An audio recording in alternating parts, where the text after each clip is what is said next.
Good morning, welcome back to the One Celtic Fans View Celtic FC News channel. In this morning's news, we talk about Josip Juranovic, and the news coming out of Chelsea is, I'll tell you that in a few minutes actually. We'll also talk about Neil Lennon.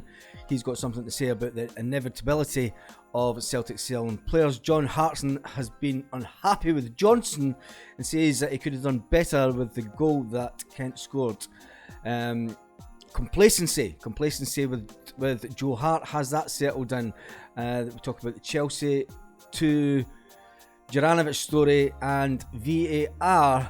We also talk about that, and then we jump up to, we talk about the fact that nothing's really getting spoken about. The minute silence was broke by Rangers fans shouting "fuck the Pope," and Celtic fans reacted. Spoke about that yesterday, but nothing happens when, and nothing's been in the press about a Celtic fan that was basically had a bottle thrown at him and he had his head split on him. How many times is this going to happen at Ibrox? How many times our players are not safe, our fans are not safe?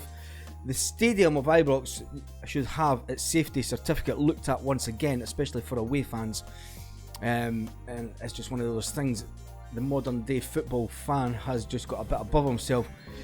They had a minute's silence for 66 fans that never went home from football, and then decided to start chucking lighters, and this was from guys that were at the game, so it's not hearsay. I spoke to a few guys yesterday that were actually at the game, and there was lighters thrown, there was bottles, there was cups, there was all sorts, there was pies, as if the Rangers fans need to eat enough pies. Fat boys. Anyway, moving on to the Celtic fans' views. We'll talk about that, and then we'll talk about the comment section. We'll go into the comment section.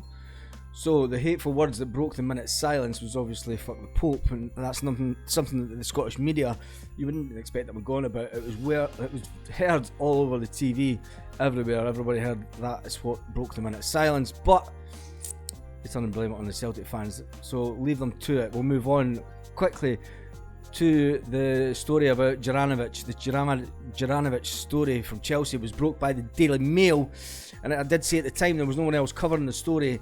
And reports coming out of London this morning, according to one journalist, it says that the Chelsea are keen on signing the 27-year-old defender from Scottish champion Celtic. However, the information that he's heard, that Chelsea's interest is not firm at this point. It is just interest.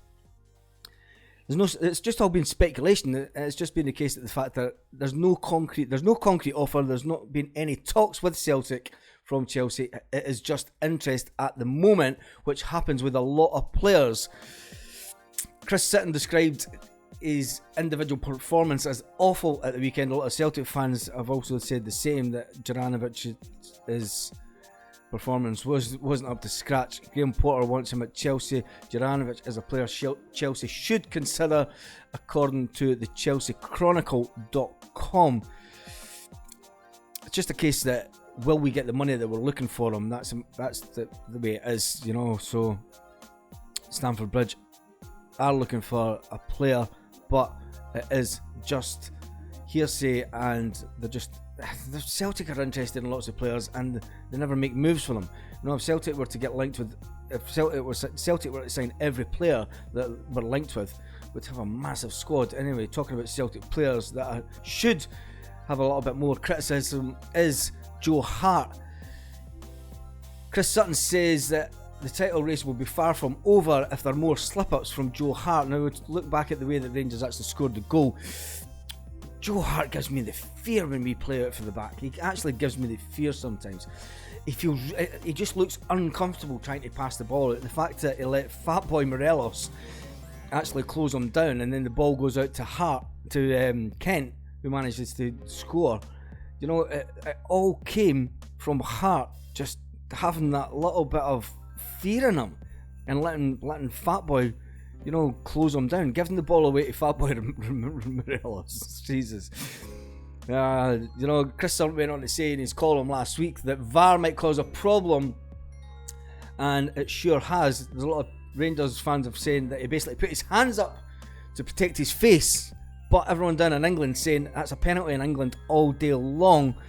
So, what side of the fence are you on? Are you on the side of the fence where it says it was a penalty? Look, it was a penalty. Beaton and Co were laid bare. We all knew what was going to happen before the game. Willie Collum and beaten.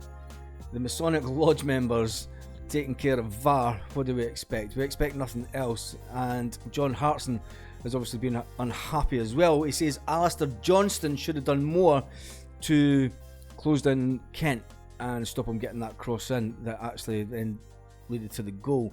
Hartson says it was a baptism of fire, but from a Sevco point of view, it was a good goal, but he really should have closed them down and not allowed them to take that, because it was a shot to nothing. Let's face it, it was basically a shot to nothing.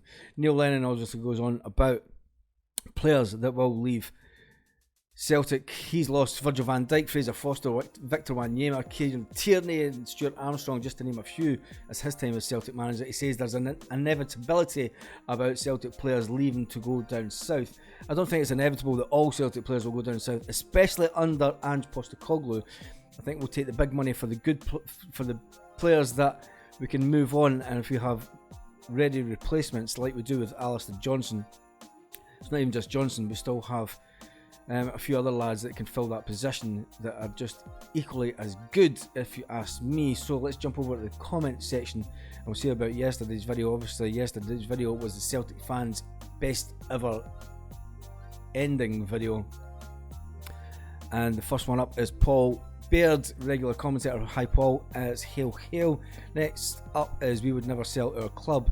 Wasn't our best performance, but we dug in and got the draw. Personally, I think Taylor coming off cost us the victory, and VAR was clearly biased towards the Sevco. Turning away the penalty came from Golson handball. It certainly was that. Johnny Hughes says overlooked as half the squad were suffering from the flu. This was a huge result. It was a result that if Sevco had got the win, it would have pinned us back to 6 points, and then they think that they're in with a shout. The fact that we kept it at 9 points of a difference, they had to win that game. It was a must-win game for them. The fact that they didn't win, the fact that we got the draw when, let's face it, we had a really bad day at the office. Celtic had a really bad day at the office, and some say we got off lightly, some say that we let him off. Fenian Boy says, McCoy says before the game, it's a must-win for us today, meaning the Rangers. Today, he's saying that there's 2 more derbies and a lot of points to play for. yeah, don't know.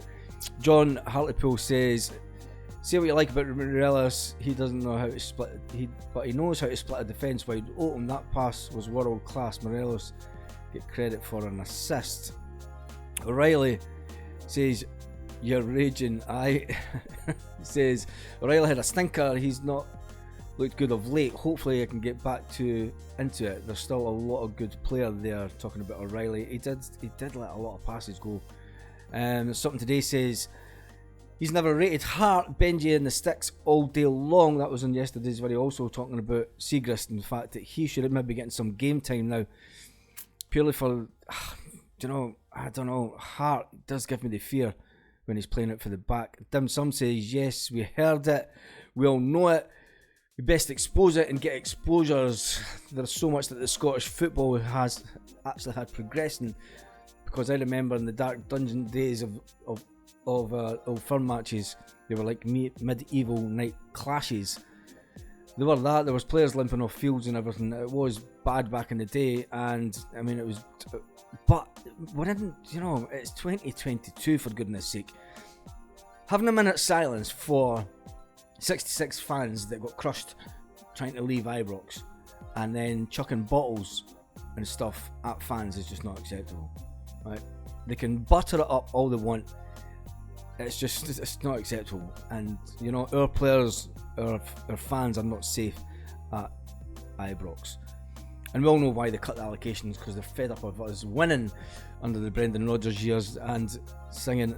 And it was even better at the end of the game yesterday, as they were leaving the ground, our fans were on fire singing, and that wasn't really covered by the media. Also, Kevin McConnell, he says Celtic need to drop Joe Hart. He's hopeless with the ball at his feet, makes mistakes. He maybe changed the game and a bit of momentum of the game, but he needs to really buck up his ideas. And on that note, we'll call it a day with the comment section. Make sure that you debate the subjects out in the comment section. It's always great to see the comments, and you might get on the next one. on the next video. On that note, have a great day, Celtic fans all around the world.